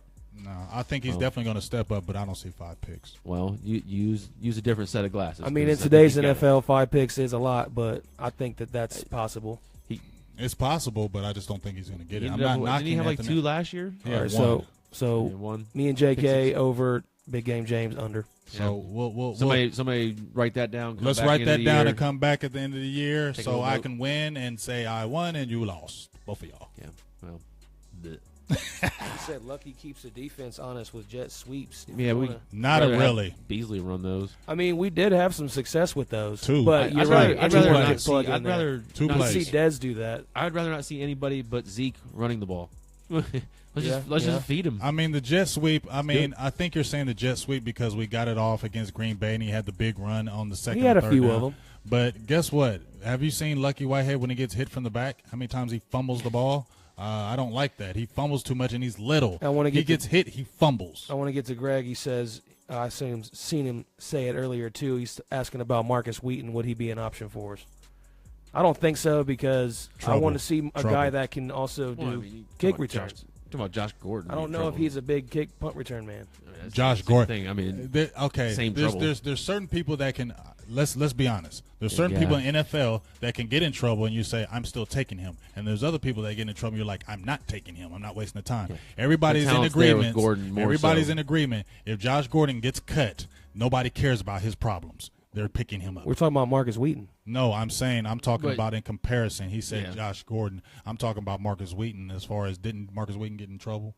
I don't think so. Wasn't he with Pittsburgh? yeah, I thought Yeah, he was with the Steelers, but his contract's up and he didn't perform, so they let him go. Well. I thought he was the one that got in trouble for smoking pot. Missed the whole year last That was year. Bryant, Martavis Bryant. Oh, okay. Ah, Martavius I thought Bryant. it was the other way around. I Marcus thought Bryant Wheaton, played all year last year. I think Marcus but Wheaton's the guy that just underperformed. He's a second-round pick. he had his chance Oregon though, didn't State, I he, this think. year? And he didn't produce. I mean, the other receiver actually was getting more time than him. That was dropping the ball with Pittsburgh all the time. Rod Calhoun said they're going to pick on Nolan Carroll, Oh, they are. and yes, that's I know. Well, I Trust don't me. see him I mean, being a starter. I don't see him being out on the field too much. That's why we got it. So We're in going my to draft somebody that will make. so in my take his eyes, spot. do you think in this draft do we take at least 3 corners or do we do 2? 2 D ends and 2 corners? two defensive end, 2 corners, probably some safety help because probably Jeff Heath's going to be starting. So I don't think he's the long-term answer. It's pretty much the same thing Rod just said. I don't think he's the long-term answer. So you talking about where he asked if Jeff Heath would be the starter? I Someone just said that. yeah, I think he probably will end up being for right now. I think he's underrated. We were talking about that before we started the show. Yeah, but I want to see a safety drafted. He's kind of a ball hawk. I got a kid. I got my eye on a kid. We'll talk about next week that I want to see come up. I think we can get late rounds. Safety. Yep. I mean, I like Either his- way, That's Heath is a a good tease, we'll say backup. next week. I think Regardless, he's a he's good nice ball on the hawk. team. He's a special teams guy too. I think he is a ball hawk, but the only problem with me is I think him and Byron Jones are still both playing free safety positions, and I don't think Byron Jones is a strong safety. Ooh, that's a good question right there, Floyd. He said Nolan Carroll, is he an upgrade on Brandon Carr? No. You don't think so? What? Nolan Carroll an upgrade on Brandon Carr? Like, is he what better was- than Brandon? That's a good debate right I mean, there. where's Brandon Carr? Where I don't see Brandon Carr getting cooked as often as Nolan Carroll. Well, What? Nolan Carroll did get monstered on by Des Bryant, though, Yeah, so it's kind of hard to Now, cover you him. keep on talking about that Des Bryant game, though, JK. Because it happened. That's like Des Bryant, twice. though, when he was at his full health and it was at his top of his game. So you're going to put Nolan Carroll against Odell Beckham Jr., Alshon Jeffrey, any of them dudes in the division? He's Okay. going to get cooked. Them dudes are just as good, if not better than Dez. Okay, so He- what he's- is? Well, we're okay, talking but in I- comparison We're to talking about Brandon in Carr. comparison to Okay, Brandon but Carr. I remember Brandon Carr getting cooked for 329 yards. Yeah, that was, what, one game? It does not And that matter. was against Calvin Johnson, who's It not does even in the not league matter. anymore. You just named Odell Beckham. He's not a star. You just named just said Alshon that. Jeffrey. Yeah. So if Brandon Carr got cooked for 329 on them guys and he gave up the critical touchdown against Odell Beckham, So is one better than the other, or are they about the same? they're about the same. to I me. think they're about the same, but I I would think that was rather a I would wash. rather have Brandon Carr for the same for the same Where thing. did Carr went to the Ravens, right? Yes, Carr went to the Ravens. So did we get Carroll cheaper? We got Carroll cheaper. Pretty sure we did, but I don't want Nolan Carroll at all. Basically, what I was getting at. So I'd rather have Brandon Carr. Okay, so what you got? Skandrick and Brown starting on the outside, and what does Carroll do? Play slot? He's not a slot corner. I don't really want him on the team, but he's going to play. Yeah, you're probably gonna put him on the outside and put Skandrick in the slot. They're going to put him on the outside and put Skandrick or Brown because Brown can play the slot too. I think Brown's going to be. I think he's got potential to be a shutdown corner in the NFL. So I think he's going to be out on an island for a while. Yeah, I think they're going to put him out. I'm excited to see that. Yeah. Well, we'll see. Richard asking about a replacement for Witten. We were kind of talking about that a little bit ago. We all kind of like Rico Gathers to come in and be a replacement. Actually. Yeah, I mean we're all in agreement with Rico Gathers. We didn't pick him up last year for him to sit. We didn't pick him up. This last year was a development year. That was the year of you played basketball. Yeah, now that was the year. This is your plan. You're playing practice squad. This is what we're going to do to develop you, learn to get nuances of the pro game. Now, this year, I guarantee you will see a healthy dose of Rico Gathers in the preseason. He will probably be playing all preseason this year, and he'll probably come in as the number 2. Yeah, he probably is. I mean. Swain is still hurt. I think he's still recovering from the foot injury. He had the pec. I think he's coming back for this. But he should be back in time for at least the regular season. He'll be back for the regular season, but he's recovering from that. Well, foot if Gathers injury. is that confident, that tells me the coaches have put that confidence in him. Yeah, I think that Gathers in him. He's going to be that. That dude. tells me that they're letting him know, like, you're getting a lot more opportunities this year. If he's confident enough to say that, I mean, they had to tell him something. Floyd said to check out Cowboys. Yeah, he said, I'll check it out. Yeah, check it out because he said Carroll's better than Carl. That's what they're saying. Everybody's got their opinion. That's what they're saying. Well, we disagree here. That's fine. That's fine. Y'all can be haters. That's what they said. Shane says, I am JK. That's what I said. Jason McCourty's available, and he just was recently cut. Yeah, wish he was his brother. Yeah. 8 years in the league. The brothers for the Patriots. Right? I think he's an underperformer. Yeah, Devin. Mm-hmm. Yep. I think you know what I think the theme is right now. He's the Cowboys aren't getting somebody who's. I know we got Carroll and he's 30, but Dallas is not going to get another corner who's 30 years old. Now we got Carroll just for a replacement for Carr. I think they really. I mean, let's be honest. I don't know if they really wanted Nolan Carroll like that, but it was a safe face because we lost so many of those picks. All Cowboy fans were like, "Well, what are we doing?" He's a body. He's a body right now. That doesn't mean you think about it. These contracts aren't guaranteed. Just like when we got Demontre Moore from the Seattle, we signed him. But if he doesn't perform in training camp, he will get cut. Yeah. So I don't think that contract with Nolan Carroll is a contract where we can't cut him. That's for insurance because of who we lost. I don't think nobody in Cowboy country is relying on Nolan Carroll. No, he's not. He's not coming in to be our starter. So not to be an island. No. Yeah, so I mean, David, I think we all agree. I like Buda Baker, but I don't know about second round. I think I still like corner. I'm really on Quincy Wilson. I think somebody talked about him. I really like Quincy Wilson. I like Kelvin King. I like the kid from West Virginia, Rasul, Garyon Conley. Those are the guys that I think that we should target because we need a bigger corner. Yep. We need a big corner. We don't need a 5'10". We already got Anthony Brown's a great corner. I mean, a good corner, but he's 5'10". I want him to be like Nate Clemens. Yeah, Antoine Winfield, be around that size. Yeah, but so just be you're talking about down. Ohio State players. What about Hooker? I mean, where's he going to go? Is he He's going to be too high? He's top 5. How's that happen? I mean, after last season, he was first rounder. So he's no more games are played. Now he's a top 5. He's a the top best 5. safety out there. Yeah. I'd have to look every who's talent. drafted in top 5, but there's people He's out there every drafting that talent. want him. Somebody's going to take him. He's every talent to me. Now he did have I think shoulder or some injury, had some surgery or something like that, so maybe he could drop. But I don't think he's getting out of the top 15 any chance. He's not going He's past. not getting. He's I don't not think going he's getting past out top of top 10. Not top 10. Keep the comments coming. This is a discussion. We want to hear from you guys because we want to Javion talk about all Daniels, kind of different you stuff said here. something about I need to Jordan get some Lewis food from soon. Michigan. We're gonna wrap it up here in a minute. Jordan Lewis from Michigan. I'm hungry. Not a second rounder. I'm not taking Jordan Lewis as a second round pick at corner. Now depth. Now he looks good as a 4th. I'll take him as a 4th, but not Jordan Lewis in the second round. I don't. That's just my opinion. I don't think that's too high for him. Right. He doesn't look like. I'm almost set on the Quincy Wilson kid. I like Quincy Wilson from Florida. Check his tape out. The boy is nice. We'll do corners and safeties next week. Big time little draft preview. Skandrick don't really even. Rod asked about Skandrick. Skandrick don't even really start anyway. He's more of a slot starter. And I don't know if he'll ever be 100% healthy. So again. you probably have I Brown agree. on the outside and then someone else on the outside. Me, I think Skandrick to me is on the downside of his career now. If you look at his career, how he was in the beginning, if you look at the last 2 years, injuries have started to rob him of some things. Mm-hmm. So I think we already need to start looking for his replacement because remember, his contract is coming up again soon. And when his contract comes up, I think he'll be 31. I think that will have run his course because corners, we all know, is all about the speed and things of that nature. That was what helped Skandrick so long was his quickness, speed. That's why he could play in that slot position.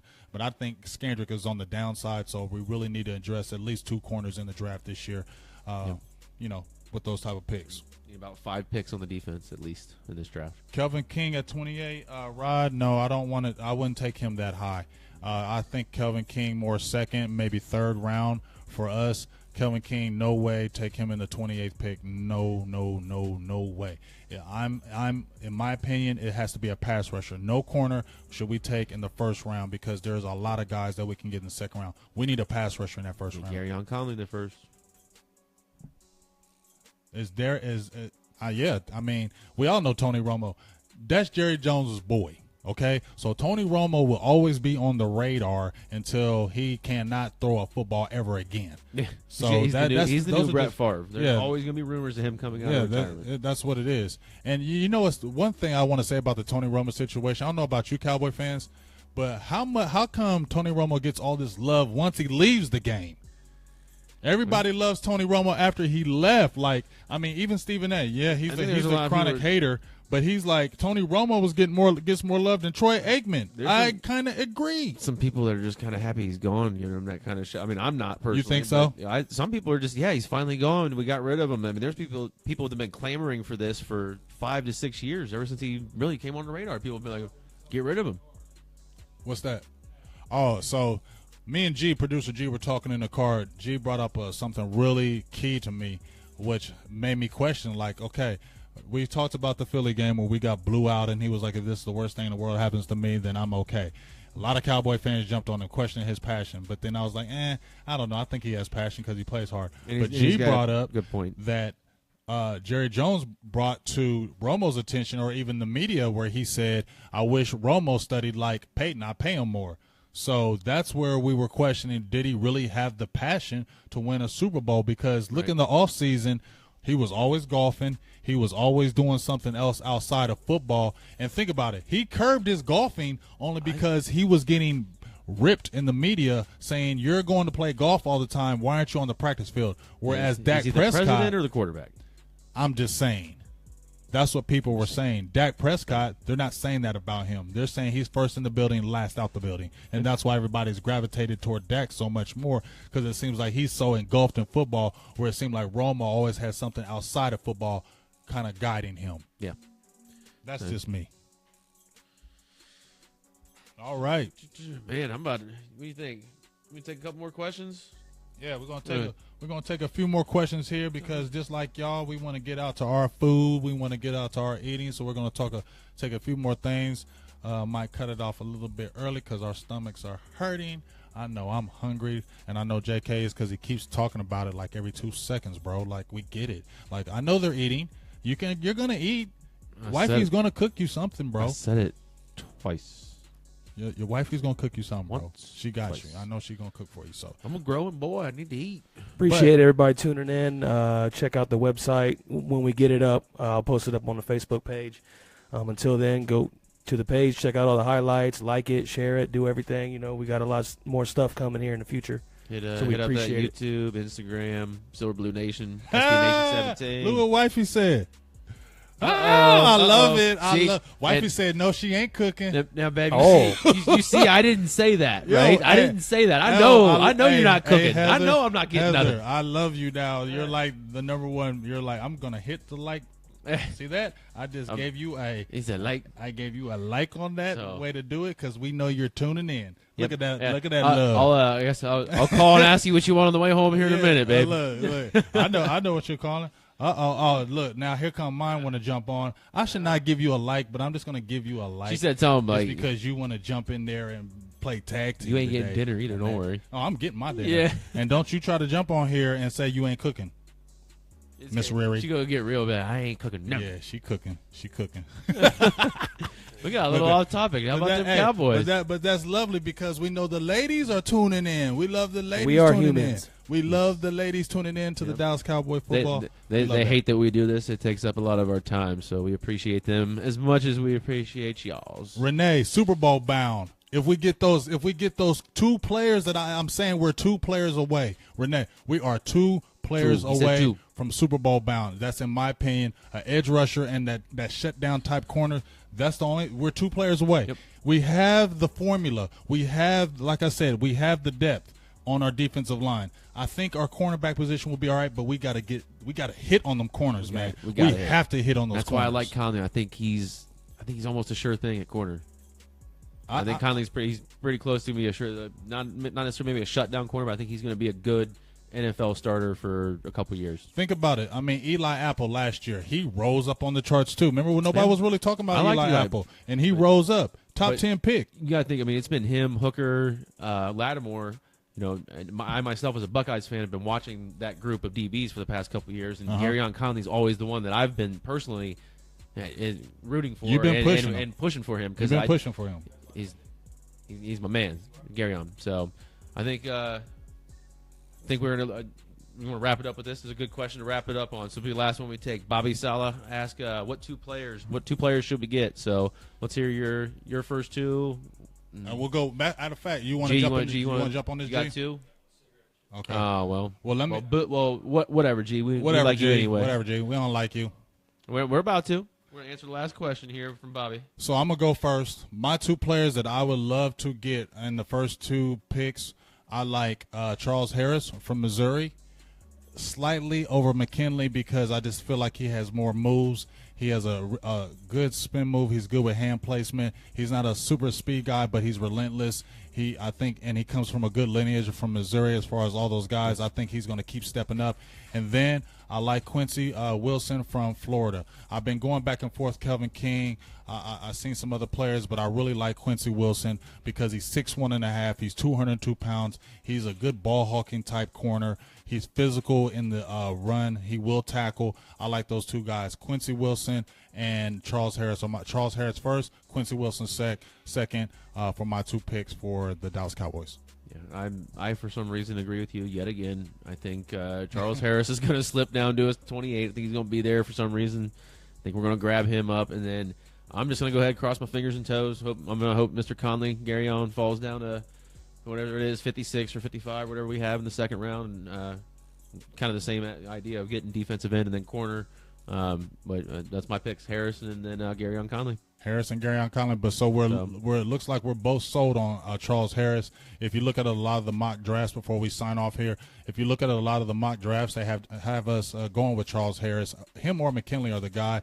You heard some other people talk about T.J. Watt, some other people that kind of came in the scheme, but it looks like for the most part Charles Harris, and he's been in Dallas 4 visits. They put him through a workout, so it looks like if he's available, I say the Cowboys go after him. Yeah, and I like the kid from Florida too. Quincy's good. Somebody asked who my second option corner is. Quincy Wilson. I like them. So, hey, another great show. We're about to sign off here, maybe a little bit early just because our stomachs hurt and we're hungry, but, we love y'all. If anybody knows Jerry, get those draft picks to him immediately. Get them Ward Daddies. Get them Ward Daddies. Charles Harris, first round. Don't forget to talk to us next week. Tune in next week. Yep. It's going to be right before the draft. We're going to really focus on cornerbacks and safeties in the position. We'll tell you about our guys that we really like.